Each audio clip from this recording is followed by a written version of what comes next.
गयाजी में प्रशिक्षु डीएसपी की तरफ से सीताकुंड वेदी में पिंडदानियों के साथ अभद्र व्यवहार का मामला सामने आया है। एक तरफ जहां डीएम और एसएसपी खुद पितृपक्ष मेले में व्यवस्था पर नजर रख रहे हैं, वहीं जिला प्रशासन के एक अधिकारी का रवैया हैरान करने वाला दिखा। मुफस्सिल थाने के प्रशिक्षु डीएसपी कुंदन कुमार ने एक बुजुर्ग पिंडदानी से अभद्र व्यवहार किया, जिसके बाद पिंडदानी भी भड़क गए। अन्य पुलिसकर्मियों के द्वारा मामला शांत कराया गया। इस मामले में एसएसपी हरप्रीत कौर ने प्रशिक्षु डीएसपी को चेतावनी भी दी है। आप देख सकते हैं तस्वीरों में किस तरह से प्रशिक्षु डीएसपी पिंडदानियों से उलझ पड़ा और मामला बढ़ता देख दूसरे पुलिसकर्मियों ने बीच बचाव कर मामला शांत कराया।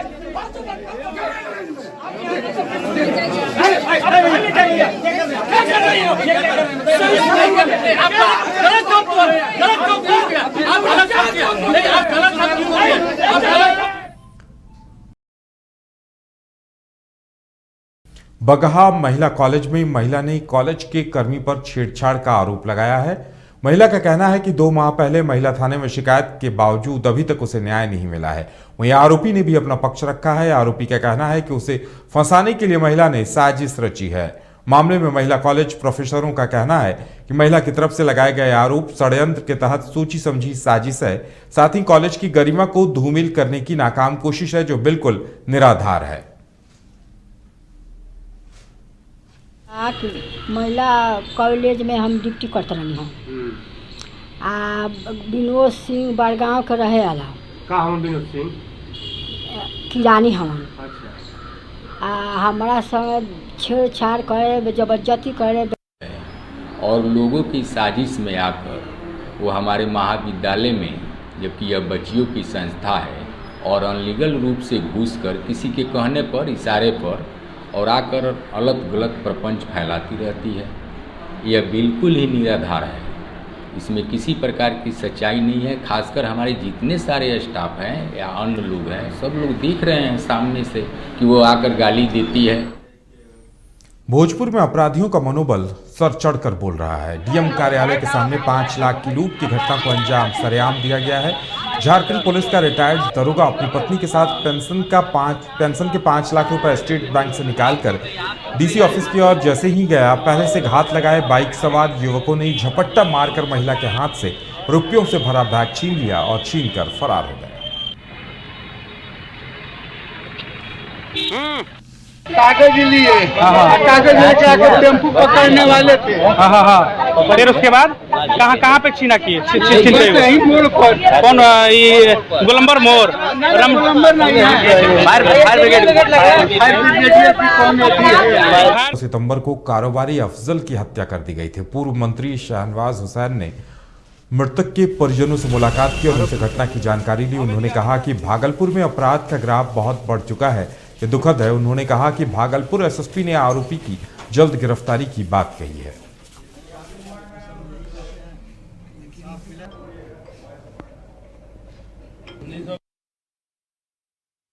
जो हत्यारा है वो तो पकड़ा गया, लेकिन जिसने करवाई है, जो मेन मुख्य आरोपी है, उसके लिए भी मैंने एसपी साहब से बातचीत किया है।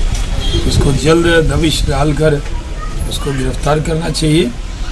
और 4 साल का ही बेटा है, बहुत कम उम्र में, बहुत अपकमिंग था। ये पूरा परिवार हमसे जुड़ा हुआ है, हमसे इनका बहुत पुराना रिश्ता है और बहुत दुख हुआ है।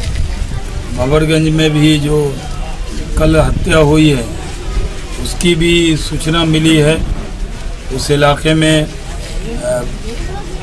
जिस तरह से लगातार 2-3 दिनों में जो हत्या हो गई है, ये भागलपुर के लिए सुखद नहीं है। भागलपुर में एक ज़माना था जब काफ़ी बाहुबली और क्रिमिनल्स आपस में लड़ते थे, लड़ाते थे, मरते थे, मारते थे।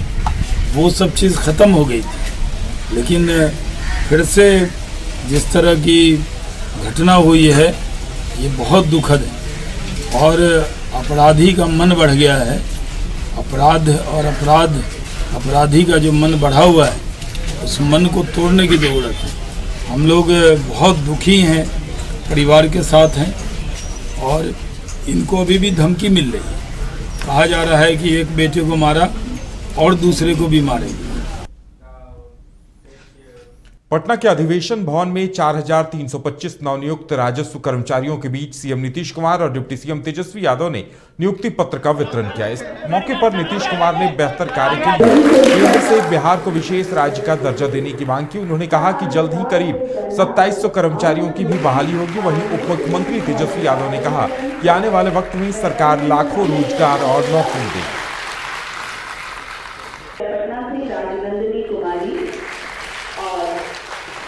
कर्मचारियों को किशनगंज से प्रतिमा कुमारी, भूमि सुधार विभाग श्री आलोक कुमार मेहता जी का भी बहुत बहुत, नालंदा से अभिषेका कुमारी। राजस्व भूमि सुधार विभाग के अपर मुख्य सचिव ने शुरू में ही सारी बातों की जानकारी दे दी और बिहार सरकार के मुख्य सचिव ने भी बहुत सारी बातें कही और हमारे जो माननीय मंत्री राजस्व भूमि सुधार विभाग हैं उन्होंने ये सब बातें बता दी और माननीय मुख्यमंत्री जी ने भी, तेजस्वी जी ने भी बहुत सारी बातों की जानकारी दे दी है। तो अब जो सबसे बड़ी बात है कि अब आप समझ लीजिए कि अब तो नई सरकार का आज 41वां दिन है और आज इतने बड़े पैमाने पर लोगों को नियुक्ति पत्र जारी किया जा रहा है। ये बात समझ लीजिए जरा सही।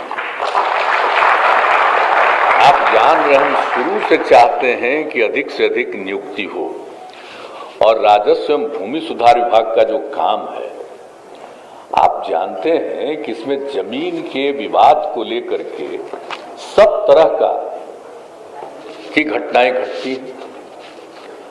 और जब हम जनता के दरबार का कार्यक्रम 2006 में शुरू किए और जब एक एक बात को जो सुनते रहते थे, एक दिन जितने लोग आते थे मिलने के लिए, क्या बताएं साहब, 70% लोग राजस्व एवं भूमि सुधार की समस्या को लेकर के आते थे। और 11 में भी हमने कानून बनाया कि इसको जल्दी से जल्दी किसी चीज के डिस्पोजल के लिए काम हो और जो 2009 में ही हम लोगों ने कानून बनवाया। इस आप बहुत तरह का जो आपस का झगड़ा है और वो लोग कोर्ट में जाते हैं और बहुत दिन से पेंडिंग रहता है, तो उसी में हम लोगों ने कुछ जरूरी चीजों के लिए नीचे के स्तर पर जो कानून बनाया, अब उसके आधार पर जो काम शुरू किया तो काफी तेजी से काम हुआ है। बहुत लोगों की समस्या का समाधान हुआ है। 18 तक तो चलता रहा लेकिन कोर्ट के ऑर्डर से कुछ रुक गया, फिर सुप्रीम कोर्ट ने इसको मान लिया कि सही है जो चल रहा, तो बाद में फिर 2020 से ये सारा काम आगे चल रहे हैं लोग और अब तो और ज्यादा लोगों का आने लगा।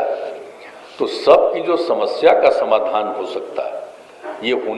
आखिरकार रोजगार नौकरी के तलाश में चप्पल घिस जाता है लेकिन मिलता नहीं, और ये रोजगार देने की लड़ाई और बेरोजगारी हटाने की लड़ाई हम लोगों की चल रही थी और हमें बड़ी प्रसन्नता हो रही है कि आदरणीय नीतीश कुमार जी के नेतृत्व में आज जो हमारे भाइयों को बहनों को नियुक्ति पत्र बांट करके जो कर्मचारी बनाने का काम किया है, नौकरी देने का काम किया है, इसके लिए हम माननीय मुख्यमंत्री जी को तहे दिल से धन्यवाद देते हैं। सबको उम्मीद होता है कि भाई माँ बाप को भी यही उम्मीद होता कि बेटा को रोजगार लग जाए, बेटी को रोजगार लग जाए। इतना महंगाई है और इस तनाव के जीवन में लोग जीते हैं। आज आप लोगों को हम देख रहे थे जब माननीय मुख्यमंत्री जी अपने हाथों से सभी कर्मचारियों को नियुक्ति पत्र दे रहे थे और जब हमारी बहनें जाकर के बैठी नियुक्ति पत्र लेकर के इतना खुश लग रही थी, चेहरे पर मुस्कान आ गया। अब देखिए हम लोगों की सरकार जो नई महागठबंधन की सरकार नीतीश कुमार जी के नेतृत्व में बनी है, ये आप लोगों के चेहरे पे मुस्कान दिलाने के लिए बनी है।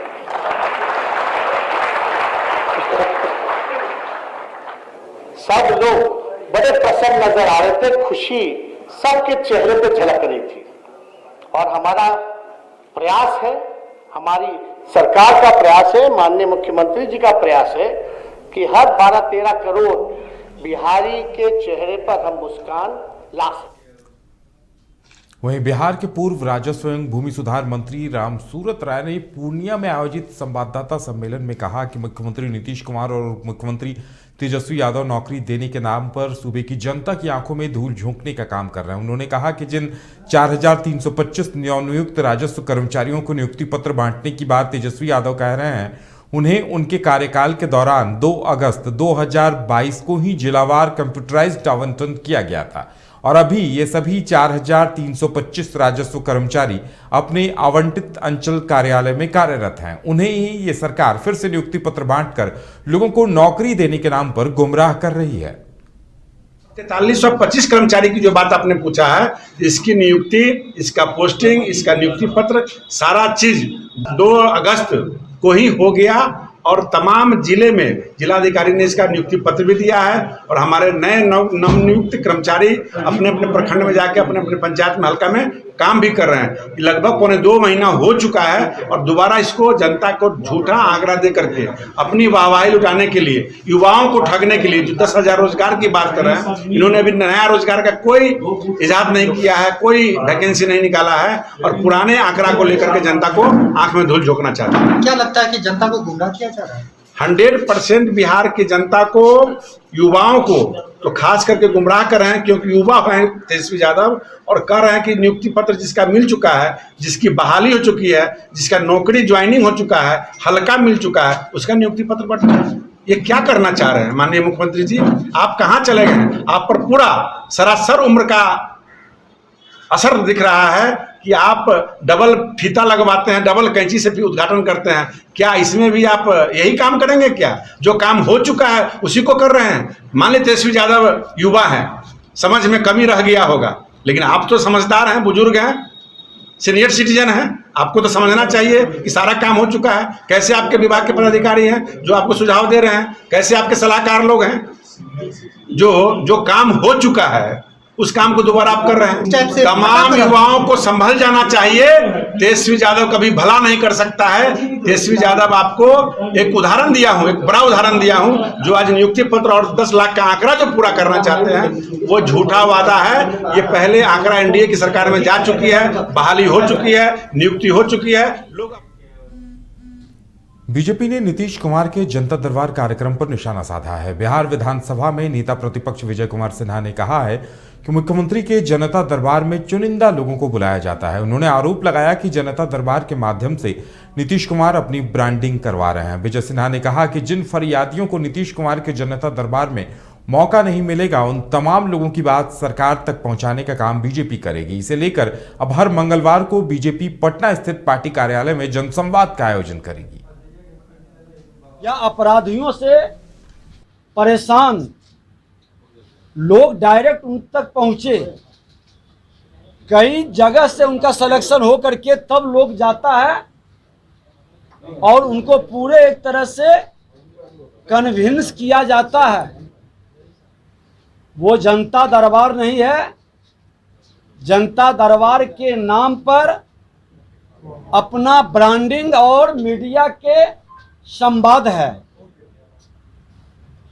प्रतिपक्ष के नाते मुख्यमंत्री जी का सोमवार को जनता दरबार है, मंगलवार को जन संवाद हम इसी कार्यालय यही कक्ष से करेंगे और जिनकी वहां पर आवेदन या पुकार नहीं सुनी जाएगी वो तमाम विषय मीडिया के माध्यम से मुख्यमंत्री के कानों तक, सरकार तक वो आवाज। 27 सितंबर को जेडीयू पूरे बिहार में मार्च करेगी। जेडीयू के राष्ट्रीय अध्यक्ष ललन सिंह ने महंगाई और बेरोजगारी के मुद्दे पर केंद्र सरकार पर हमला बोला। उन्होंने कहा कि इन सब समस्याओं के खिलाफ जेडीयू सड़कों पर उतरेगा। उन्होंने बीजेपी पर सामाजिक सौहार्द बिगाड़ने की कोशिश करने का आरोप भी लगाया।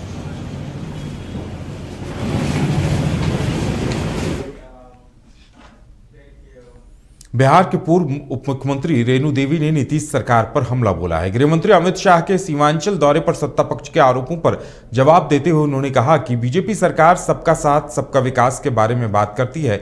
उन्होंने कहा कि जिस तरीके से बिहार में अपराध बढ़ रहे हैं, आरोप लगाना छोड़कर सरकार को उस पर ध्यान देना चाहिए।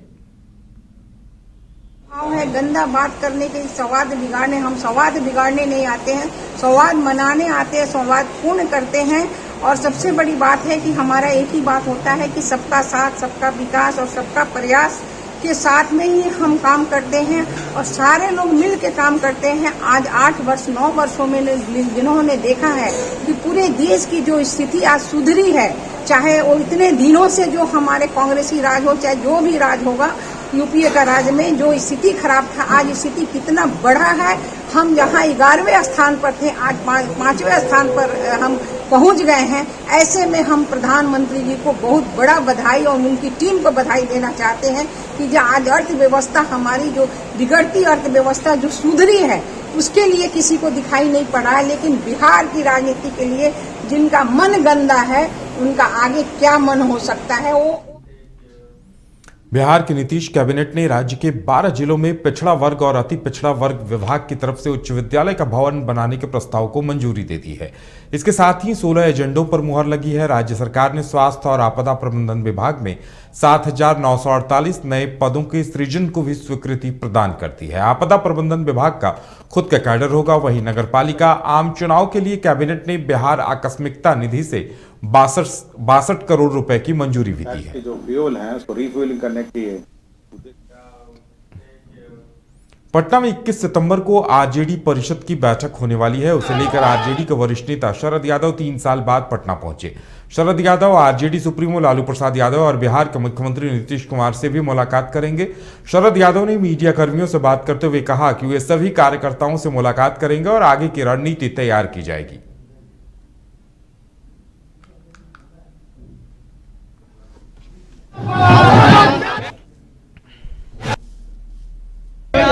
कार्यकर्ताओं से मिलने आया हूँ और यहाँ कार्यकर्ताओं का बहुत आग्रह था, एक बार मुझे यहाँ आना चाहिए,